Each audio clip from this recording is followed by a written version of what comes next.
Yes.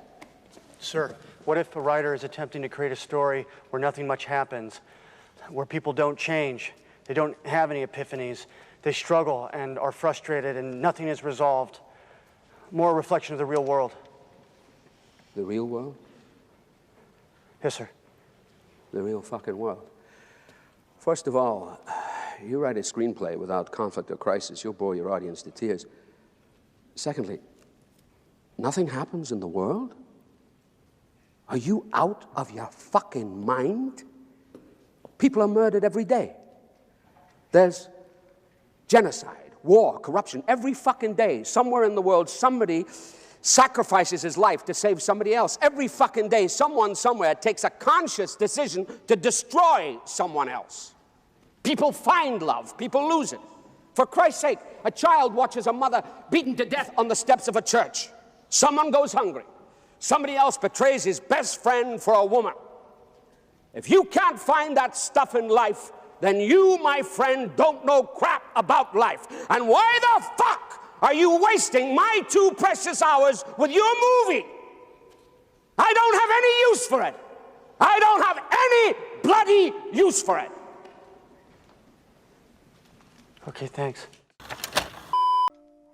I wanted to chat to you about this term navel-gazing, and somebody mentioned it, a friend of mine, Mr. Adam Davis, who has his own theatre company, Anamiki Theatre, and he put this blog post up about navel-gazing and how their company looks towards myths which are essentially outside of themselves.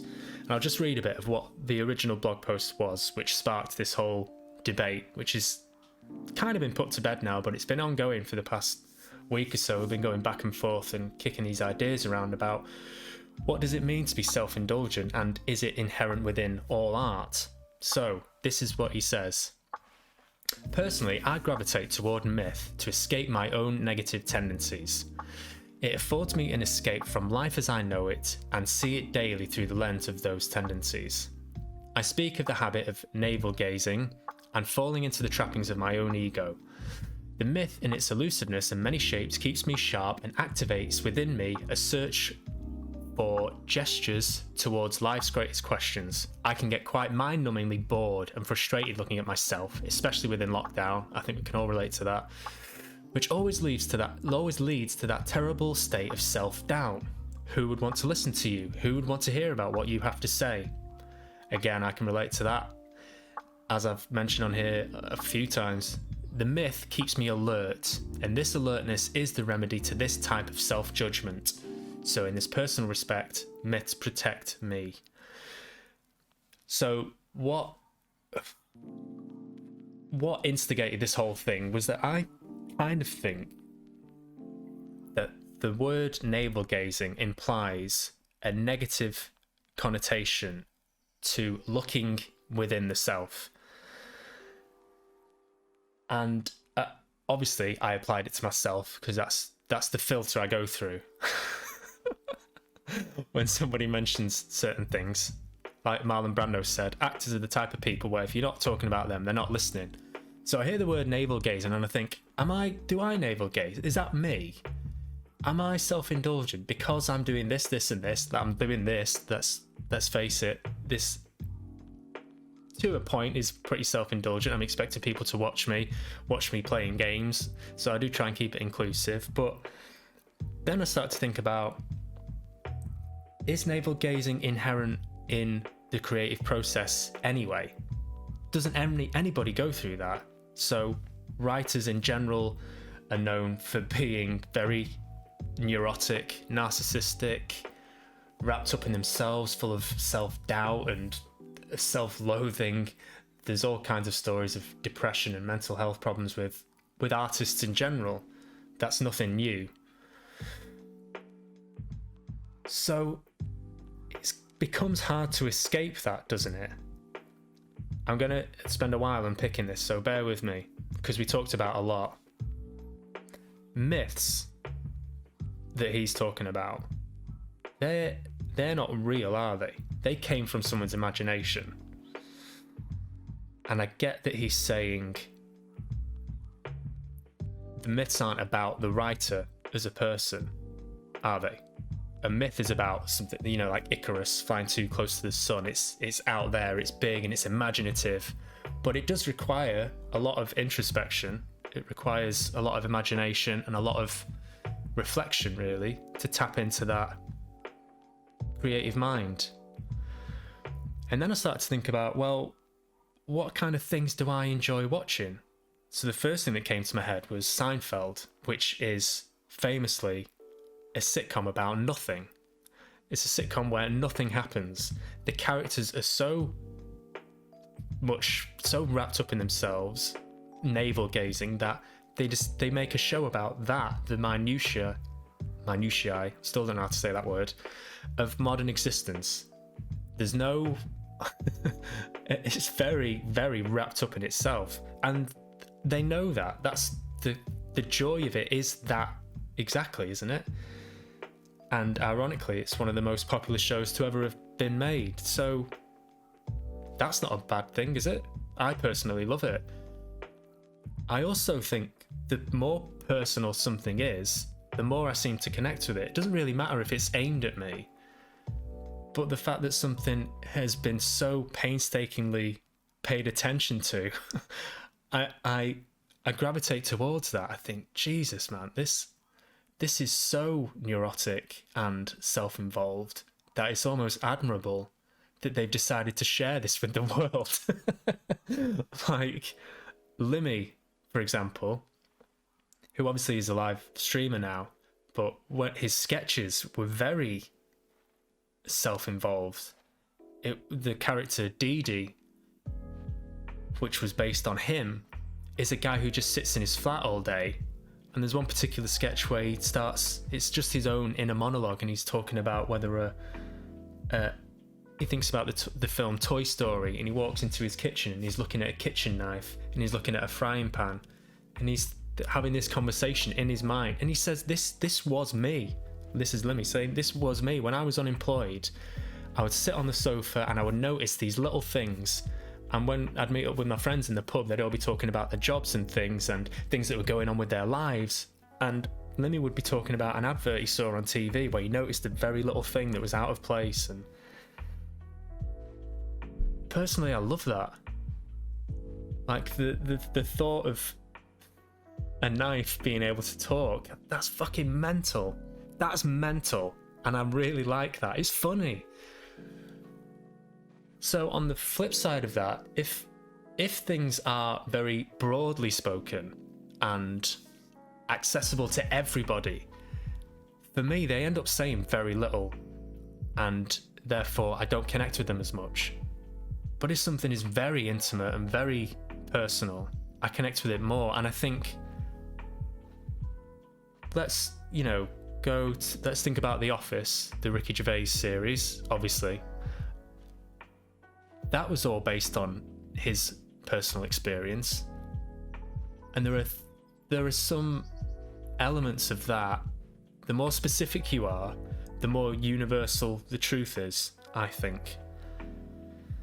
So, coming back to navel-gazing, I think, we kind of came round to the agreement that the difference between navel-gazing and, say, reflection, self-reflection, and how you portray that, is really the difference between self-obsession and self-awareness. So, Seinfeld, very self-aware. It's a comedy. They had a rule with Seinfeld. There was no hugging and there was no learning. So with sitcoms like Friends, that got very mushy towards the end and sentimental. Personally, I think Seinfeld is the better series because they stick to that rule. Nobody learns anything. There's no hugging and learning. It's very much a comedy. And these people are supposed to be unlikable. We're not supposed to like these people. They're all mental. They're all very self-obsessed and neurotic. That in and of itself is funny. So the line... There's also another series I watched called Girls, which I mentioned on the live stream, the Lena Dunham series, which I absolutely loved. And coincidentally, I started looking for interviews of her to talk about with you guys, and the first interview that I clicked on, she's doing an interview and it's kind of accused of the series being navel-gazing. Criticisms like the navel-gazing thing, I really think it's like... Or the privileged kids, that thing. I mean, class is something that people are really afraid to talk about. I think what the mistake people made was that they thought we were going, this is what everyone's life is like. And we were going, no, these are girls who don't understand the value of $1. They think everything's going to be handed to them. This is a commentary on what it means to be a white middle class person. But I think people made the assumption that we were far less aware of what we were doing than we actually were. And then it's interesting in terms of navel-gazing. I mean, I constantly wanted to point out and didn't because it's inelegant to rebut every single criticism, but I was like, is that the complaint about Larry David? Is that the complaint about, Seinfeld. Is that a complaint about Ricky Gervais? Is that a complaint about Seinfeld? It's really funny when people, I think the funniest thing in the world. It was actually the opposite with Seinfeld. The show was lauded for being a show about nothing, right? Yeah, people were like, this is the greatest thing. They went and got soup. Yeah. So as I say, it tends to come back round towards sentimentality and leading your audience, I think, presenting them with something as you see it, with every element of truth to it, something which is even-handed and encapsulates a much bigger truth. It's not just from one person's perspective, wrapped up in the ego of, I want people to feel this way about me. Whether it's I want them to feel sorry for me, I want them to really like me, I want them to be impressed by me. It's not doing that. It's giving it a well-rounded view. There are films which really fall down in this area. So if you look at famously the worst film ever made, The Room with Tommy Wiseau, if you've not seen that, watch that just to see how not to make a film. Everybody betrayed me. I fed up with this world. It's very funny. It's garnered a huge cult following. But that character is all about people feeling sorry for him. He wants the audience to feel sorry for him. The other characters in the film feel sorry for him. He's been betrayed. He's been backstabbed. He's been run through the mud. Everything that you can imagine has been wronged. He's been wronged by everyone in that film. So yeah, there's a lot to be mined out of that question. David Sedaris, who's another writer, and he sort of writes essays and columns in the New Yorker, but all his stories are very personal. And I was watching an interview with him, and he spoke about he's very uncomfortable with emotions, he said. He said emotions make him feel uncomfortable because emotions, I'm paraphrasing here by the way, but he says emotions are subjective, but truth is universal. So again, it's that moving away from leading the audience to feel a certain way. He moves away from that completely. He just tells the truth as best as he can. And that, in and of itself, is much scarier, he was saying, for him. He said the difference between telling the truth and sentimentality is peeling your own skin off, his words, not mine, and a Hallmark card. And I think that kind of sums it up.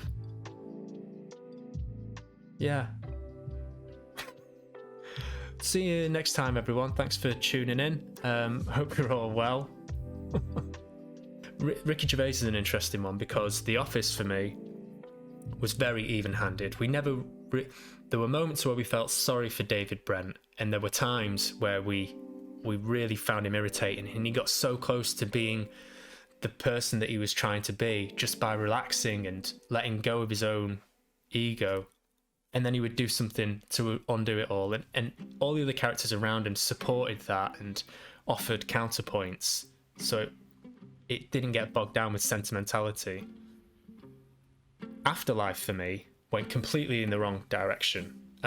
I loved Afterlife. I thought there was some great moments in it. There's some really great cameos by the other actors and comedians that really, really made me laugh. But him as a protagonist, without, for me, without that counterpoint, Stephen Merchant, Gervais gets very, very gushy and sentimental and into the realm of just complete martyrdom.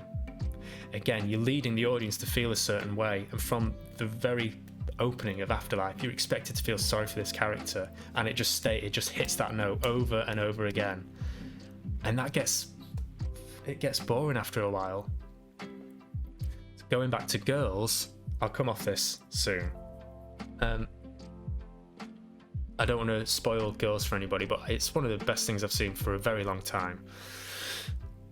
And I can see why she was accused in a way of it being very self-involved, but because it is very middle-class white privilege, aren't we all in turmoil emotionally? These problems really matter to us, blah, blah, blah, blah, blah.